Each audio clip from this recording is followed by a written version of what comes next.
Ta tokį buvo.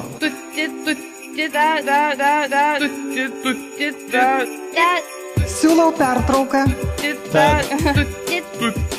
Ketveriems Šitą matriškį malonį. metams. O kodėl išjungėt mikrofoną? Nesinervuokit, pirmininkai. Pas mus sako, ministrai gali būti ir ne visai išsilavinę. Ne visai išsilavinę. Mes kitaip galvojam. Šantažuojas. Šantažuoti. Šantažuojas. Nesinervuokit. Netgi kai kas moka ir angliškai. Tai yra gerai.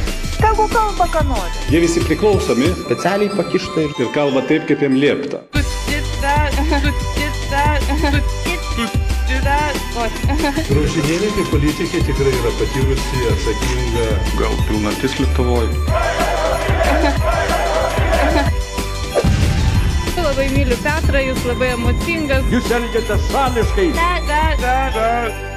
Noriu atsiprašyti jūsų